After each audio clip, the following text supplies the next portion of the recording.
अब हम पहले क्वेश्चन का तीसरा यूज़ करेंगे, जिसमें हमें रकमें दी हुई हैं तरकीब सेट साज में, दी हुई सी और डी दिया हुआ तरकीब सेट साज में। तो हम सबसे पहले इनको अंतराजी तरीके में लिखेंगे।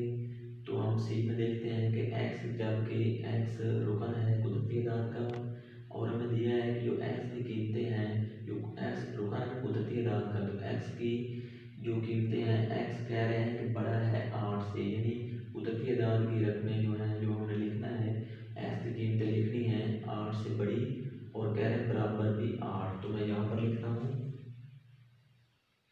यानी एक्स बड़ा है 8 से, यानी बड़ा 8 से मैं यहाँ पर लिखता हूँ 9 और 10 है और 11 और 12 13 और 14। तो दूसरी साइड में देखता हूँ कि कह रहे हैं कि एक्स छोटा है 18 से, यानी एक्स की कीमतें 18 से छोटी लिखनी है। तो यहाँ पर मैं लिख रहा हूँ 15 और 16 और 17। अब मैंने 18 से छोटी लिख ली। जो ये एक्स बड़ा है 8 से, तो जो नीचे जो साइन एक लगी हुई है, इस तरह एक लाइन लगी हुई है, इसका मतलब है कि एक्स बराबर भी है 8 के। तो इसका मतलब है मैं इसमें 8 भी शामिल करता हूँ।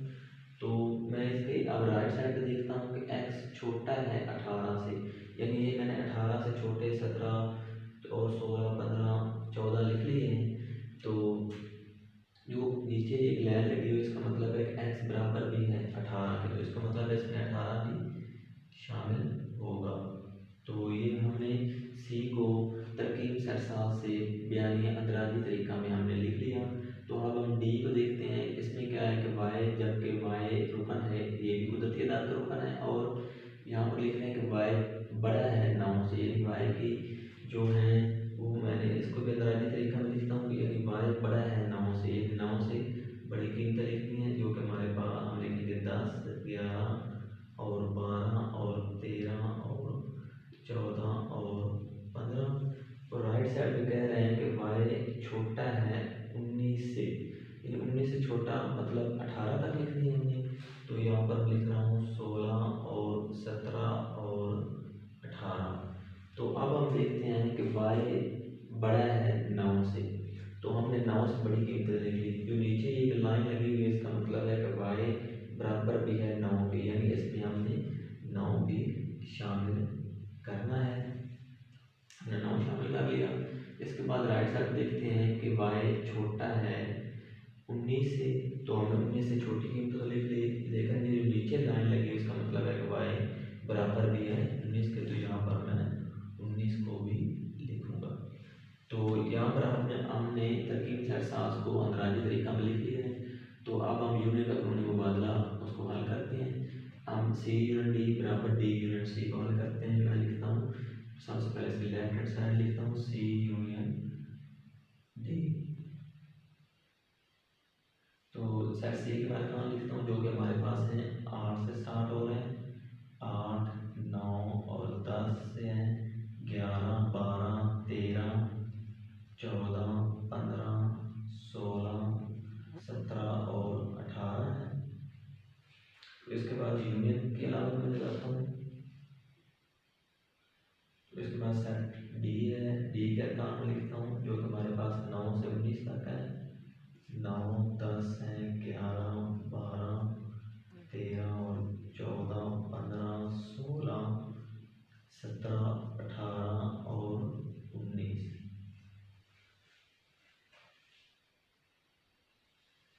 तो अब हमने सी और डी का यूनियन करना है, यानी इसका कट करना है, यानी तमाम अरकान को लिखना है, लेकिन जो अरकान दोनों में मुश्तरक हैं, यानी 2 बार आ रहा है, उनको हमने 1 बार लिखना है। तो यहाँ पर मैं देख सकता हूँ कि 8, पहले मैं इसको ये छोटे अरकान इसको लिखता हूँ, 8 9 और 10 11 12 13 और 14 15 16 17 और 18 तक मैंने लिख ली। इसके बाद मैं 9 लिखता हूँ, क्यों पहले लिखा हुआ है इसलिए मैं नहीं लिख सकता। 10 भी 11 12 और 18 तक तो इधर लिखे हुए हैं, 19 नहीं है तो उसको मैंने लिख लिया। तो ये हमारे पास मसावात नंबर 1 आ गई। तो अब मैं सी यूनियन डी की बेंच का बनाता हूँ। तो यहाँ पर मैं बनाऊंगा इसे,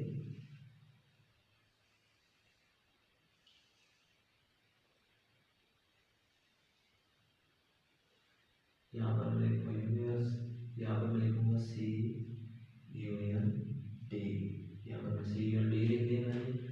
अब हम देखेंगे सी और डी में अगर मुश्तरक अरकान हैं तो जो मैं सी और डी की यहाँ पर मैंने स्टार बनाऊँगा वो आपस में ओवरलैप करेंगी। अगर इनमें मुश्तरक अरकान नहीं होंगे तो ये आपस में ओवरलैप भी नहीं करेंगी।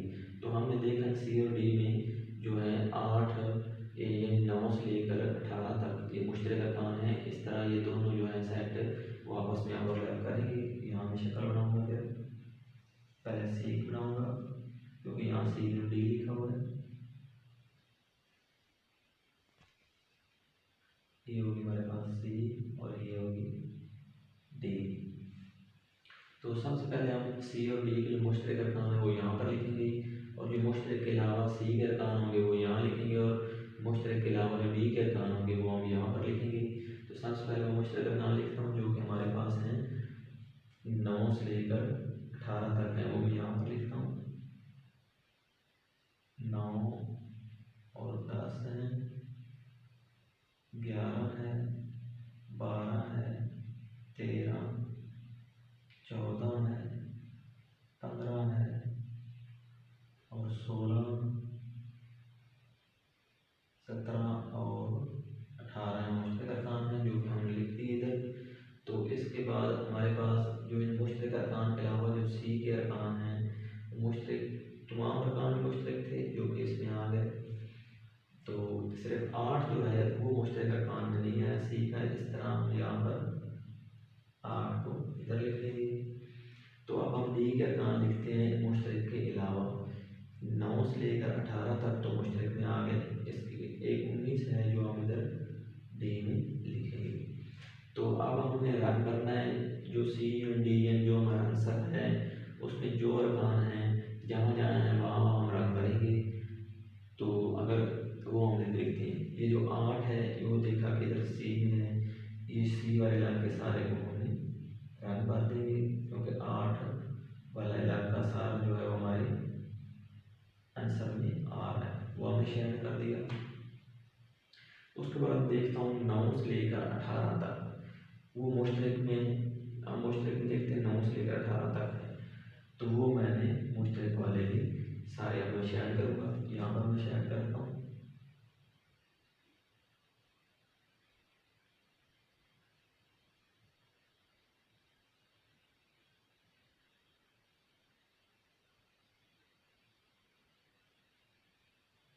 ये मैंने मुश्तरक इलाके को शेयर कर दिया। अब मैं देखता हूँ 19, ये 19 वाला ये सारा इलाका है, इसको भी मैं शेयर कर दूँगा।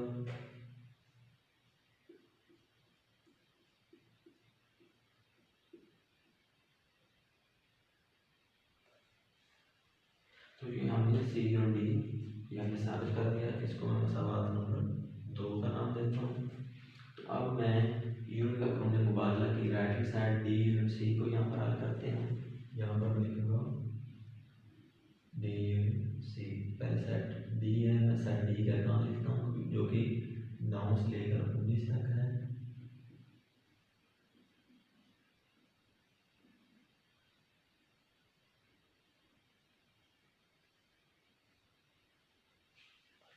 ये मैंने डी सेट डी का अरकान लिख दिए। उसके बाद यूनिट का साइन है वो मैं लिखूँगा। उसके बाद सेट सी है, मैं सेट सी का अरकान लिखता हूँ जो कि 8 से लेके 18 तक है।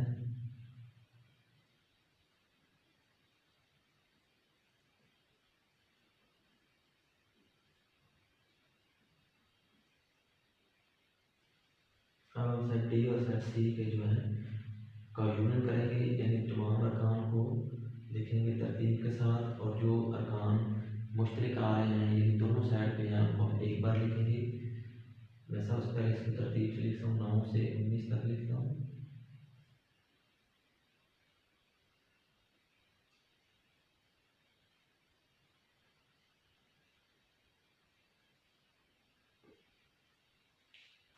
तो जो मैंने सेट डी के तमाम अरकान को लिख दिया। 8 जो है वो मैंने देखा कि पहले नहीं लिखा, इसलिए मैं तरतीब के साथ सेट 8 को लिखूँगा। उसके बाद 9 लिखा है, 10 लिखा है, 11 चलते चलते 18 तक लिखा है। तो इस तरह ये हमारे पास आ गया। मैं सवाल नंबर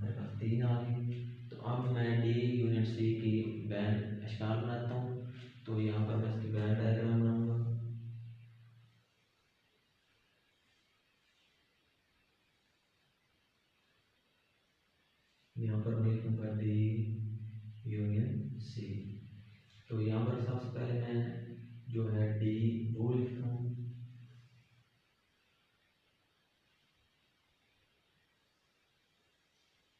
तो ये सी आ गई, ये डी हमारे पास है और ये सी। तो अब हम सबसे पहले जो डी और सी मुश्तरक अर्कान है वो हम यहाँ पर लिखेंगे। तो मैं यहाँ देखता हूँ कि डी और सी मुश्तरक अर्कान जो हैं वो 9 से लेकर 18 तक है।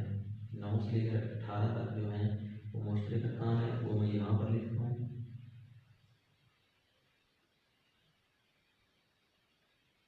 नौ और 10, 11, 12, 13 और 14 और 15, 16, 17 और 18, ये मैं मुश्तरक अर्कान लिख दिए जो सी और डी में थे।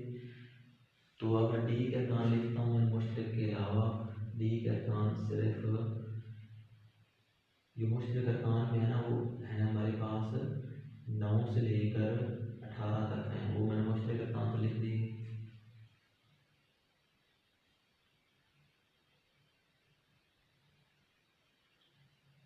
अब मैं डी के अर्कान लिखता हूँ।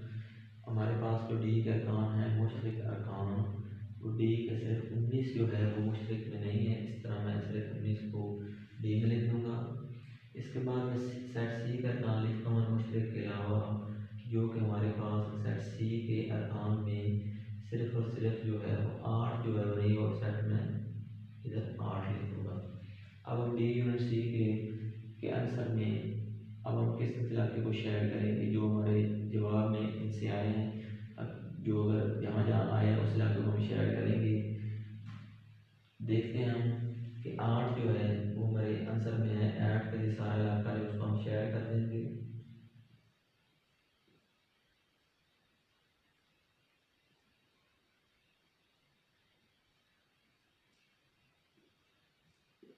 ये हम 8 को शेयर कर दिया। इसके बाद 9 से लेकर 18 तक, 9 से लेकर 18 तक जो है वो हमारा इलाका भी इसमें है, ये इलाका है जिसमें 9 से लेकर 18 तक है। इस इलाके को शेयर करूँगा, यानी रंग कर दूँगा।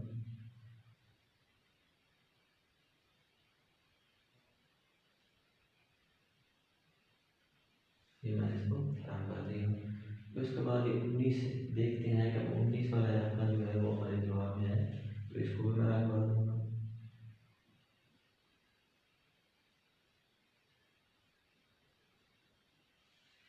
तो ये हमारे पास मसावात नंबर 4 आ गई।